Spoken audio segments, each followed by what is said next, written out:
이사야 44장 1절에서 20절까지의 말씀입니다. 나의 종 야곱, 내가 택한 이스라엘아, 이제 들으라. 너를 만들고 너를 모태에서부터 지어낸 너를 도와줄 여호와가 이같이 말하노라. 나의 종 야곱, 내가 택한 여수로나, 두려워하지 말라. 나는 목마른 자에게 물을 주며 마른 땅에 시내가 흐르게 하며 나의 영을 내 자손에게 나의 복을 내 후손에게 부어주리니 그들이 풀 가운데서 솟아나기를 시냇가에 버들같이 할 것이라. 한 사람은 이르기를 나는 여호와께 속하였다 할 것이며 또 한 사람은 야곱의 이름으로 자기를 부를 것이며 또 다른 사람은 자기가 여호와께 속하였음을 그의 손으로 기록하고 이스라엘의 이름으로 존귀 여김을 받으리라. 이스라엘의 왕인 여호와, 이스라엘의 구원자인 만군의 여호와가 이같이 말하노라. 나는 처음이요 나는 마지막이라. 나 외에 다른 신이 없느니라. 내가 영원한 백성을 세운 이후로 나처럼 외치며 알리며 나에게 설명할 자가 누구냐. 있거든 될 일과 장차 올 일을 그들에게 알릴지어다. 너희는 두려워하지 말며 겁내지 말라. 내가 예로부터 너희에게 듣게 하지 아니하였느냐. 알리지 아니하였느냐. 너희는 나의 증인이라. 나 외에 신이 있겠느냐. 과연 반석은 없나니 다른 신이 있음을 내가 알지 못하노라. 우상을 만드는 자는 다 허망하도다. 그들이 원하는 것들은 무익한 것이거늘 그것들의 증인들은 보지도 못하며 알지도 못하니 그러므로 수치를 당하리라. 신상을 만들며 무익한 우상을 부어 만든 자가 누구냐.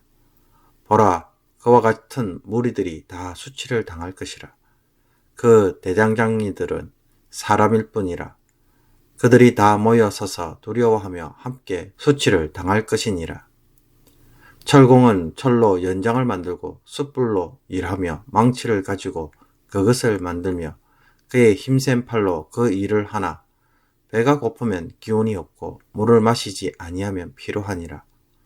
목공은 줄을 늘려 재고 붓으로 긋고 대패로 밀고 곡선자로 그어 사람의 아름다움을 따라 사람의 모양을 만들어 집에 두게 하며 그는 자기를 위하여 백향목을 베며 디르사 나무와 상수리 나무를 취하며 숲의 나무들 가운데서 자기를 위하여 한 나무를 정하며 나무를 심고 비를 맞고 자라게도 하느니라. 이 나무는 사람이 땔감을 삼는 것이거늘 그가 그것을 가지고 자기 몸을 덮기도 하고 불을 피워 떡을 굽기도 하고 신상을 만들어 경배하며 우상을 만들고 그 앞에 엎드리기도 하는구나. 그 중에 절반은 불에 사르고 그 절반으로는 고기를 구워먹고 배불리며 또 몸을 덮게 하여 이르기를 아하 따뜻하다 내가 불을 보았구나 하면서 그 나머지로 신상 곧 자기의 우상을 만들고 그 앞에 엎드려 경배하며 그것에게 기도하여 이르기를 너는 나의 신이니 나를 구원하라 하는도다. 그들이 알지도 못하고 깨닫지도 못함은 그들의 눈이 가려서 보지 못하며 그들의 마음이 어두워져서 깨닫지 못함이니라. 마음에 생각도 없고 지식도 없고 총명도 없으므로 내가 그것의 절반을 불사르고 또한 그 숯불 위에 떡도 굽고 고기도 구워 먹었거늘 내가 어찌 그 나머지로 가정한 물건을 만들겠으며 내가 어찌 그 나무 토막 앞에 굴복하리요 말하지 아니하니 그는 죄를 먹고 허탄한 마음에 미혹되어 자기의 영혼을 구원하지 못하며 나의 오른손에 거짓 것이 있지 아니하냐 하지도 못하느니라. 아멘. 우리 모두가 알다시피 코로나 바이러스가 전 세계에 퍼지고 코로나 바이러스로 인해 봉쇄 조치가 취해지자 교회는 예배를 드리지 못하고 모든 것이 잠정적으로 중단되는 사태가 일어났습니다. 백신이 나오기까지 교회와 성도는 쥐 죽은 듯이 지내면서 오로지 정부의 대응 정책만 바라보고 따를 수밖에 없는 무기력한 모습을 보여주었습니다. 이런 상황에서 드려지는 영상 예배는 형식적인 예배가 될 때가 많았습니다. 가만히 앉아서 영화나 드라마를 보듯이 드려지는 예배가 산만하다는 것은 누구나 다 경험하는 바였습니다. 소파에 편안히 앉아서 드려지는 예배기에 한쪽 귀로 듣고 한쪽 귀로 흘려보내기에 너무나도 쉬운 예배였습니다. 내가 앉아서 예배드리는 환경 자체가 산만하기에 예배도 산만할 수밖에 없었던 것입니다. 이런 상황이 1년 반 가까이 진행되었습니다. 어떤 마음이 들까요? 우리의 삶에 하나님이 살아계시고 역사하시며 그 하나님과 더불어 살아가는 그 삶이 성도들의 마음에 풍성했을까요? 아니면 정반대로 마음이 황폐하여져서 하나님을 전혀 느낄 수 없는 새로운 세상, 하나님이 없어도 살아갈 수 있을 것 같은 세상이 마음에 그려지게 너무나도 좋은 환경은 아니었을까요? 유다 왕국이 바벨론에 의해 멸망당하고 포로로 잡혀가자 유대인들의 마음도 그와 같은 경험을 했습니다. 우상 숭배도 하고 많은 범죄를 저질렀지만 유대인들은 그래도 하나님이 살아계시고 하나님의 역사를 주관하시며 하나님이 자신들을 지켜주리라 철석같이 믿었습니다. 그런데 어느 날 강력한 바벨론 제국에 의해 어이없이 멸망을 당하자 무엇만 보였습니까? 힘의 논리, 이방인들이 세상을 주관하는 모습, 자기 살 길은 자기가 알아서 챙겨야 살 수 있는 세상만 보였습니다. 유다의 멸망과 유배는 세상에서 아무런 힘도 못 쓰는 하나님, 오직 세상의 힘만 존재하는 것 같은 그런 착각을 줄 수밖에 없었습니다. 그러나 오늘 이사야를 통해 미리 보여주시는 예언은 무엇을 말하고 있습니까? 겉으로 보기에는 유다의 멸망과 유배는 힘없는 하나님의 백성들이 바벨론 제국에 의해 어이없이 망한 것처럼 착각을 불러일으키지만은 실제로는 그렇지 않았다는 것입니다. 유다의 멸망과 유배는 이스라엘 범죄에 대한 하나님의 심판이었고 바벨론은 그 심판의 도구였습니다.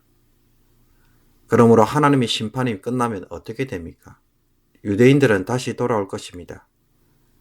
하나님은 그들의 하나님이 되고 자기 백성들을 다시 회복시킬 것이라고 말합니다. 1절에서 5절까지를 통해 하나님은 더 이상 두려워하지 않도록 이제부터는 성령과 복을 줄 것이며 다시 돌아와서 회복하게 될 것이라고 말합니다.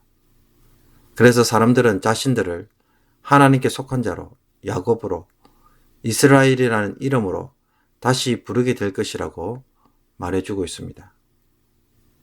그리고 6절에서 8절까지는 오직 이런 일을 할 수 있는 분은 하나님밖에 없음을 선언합니다. 만약 다른 민족들이 섬기는 우상들이 진짜 신이라고 한다면 여호와처럼 장차 올 일을 사람들에게 알리고 이를 펼쳐 보이면 됩니다. 역사를 결정하고 다스릴 수 있는 능력이 있다면 그것은 신이 될 수 있는 것입니다. 그러나 그렇게 할 신이 여호와 외에 누가 있겠느냐고 하나님은 도리어 반문하고 계십니다. 결국 우상 숭배를 하는 자들과 그것을 만드는 자들은 모두 허망해질 것이며 거기에 의미를 두고 매달리는 자들은 수치를 당할 것이라고 9절에서 21절까지 말하고 있습니다. 우상을 만드는 자들은 대장장이며 철공과 목공이지만 그들은 배가 고프면 기운이 없고 물을 마시지 않으면 필요한 인간에 불과합니다.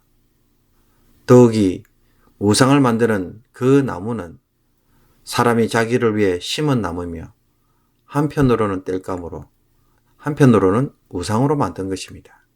이런 우상이 과연 그 사람을 구원해 줄 수 있을까요? 코로나 바이러스가 세상을 다스리는 것처럼 백신이나 정부의 정책만이 유일한 해결책인 것은 아닙니다. 그 뒤에 하나님이 이 모든 것을 주관하고 사용하고 계신다는 것을 이사야서의 예언을 통해서 성도는 볼 수 있어야 합니다. 우리가 다시 회복되어 살게 하는 것은 백신이 아니라 백신을 통해 일하시는 하나님이십니다.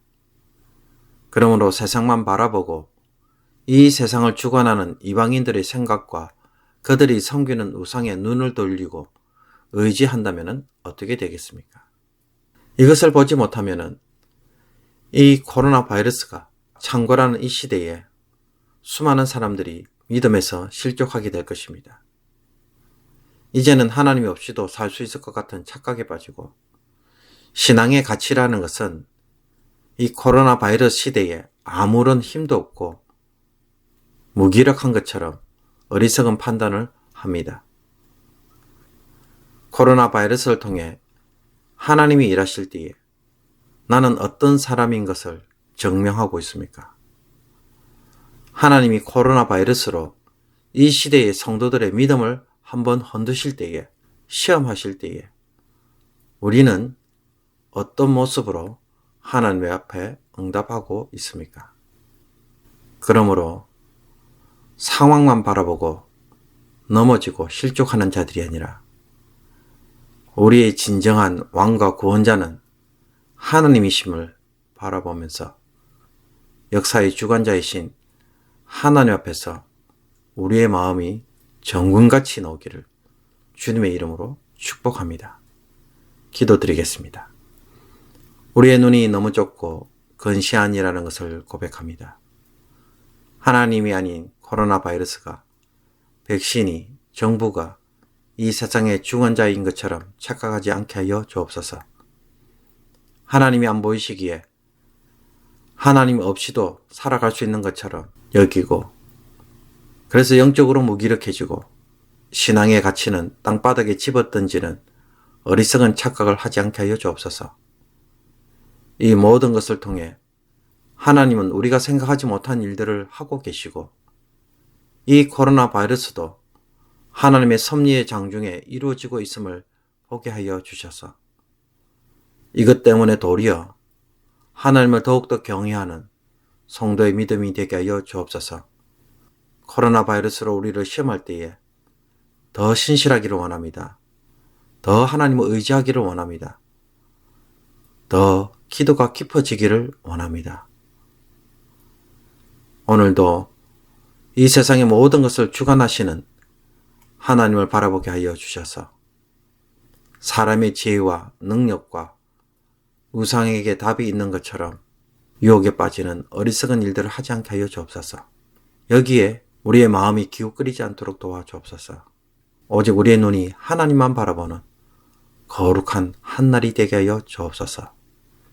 우리 주 예수 그리스도 이름으로 기도하옵나이다. 아멘. 주기도문으로 새벽기도회를 마치도록 하겠습니다. 하늘에 계신 우리 아버지여, 이름이 거룩히 여김을 받으시오며 나라의 마옵시며 뜻이 하늘에서 이룬 것 같이 땅에서도 이루어지이다. 오늘날 우리에게 일용할 양식을 주옵시고 우리가 우리에게 죄진 자를 사하여 준 것 같이 우리의 죄를 사하여 주옵시고 우리를 시험에 들게 하지 마옵시고 다만 악에서 구하옵소서. 대개 나라와 권세와 영광이 아버지께 영원히 있사옵나이다. 아멘.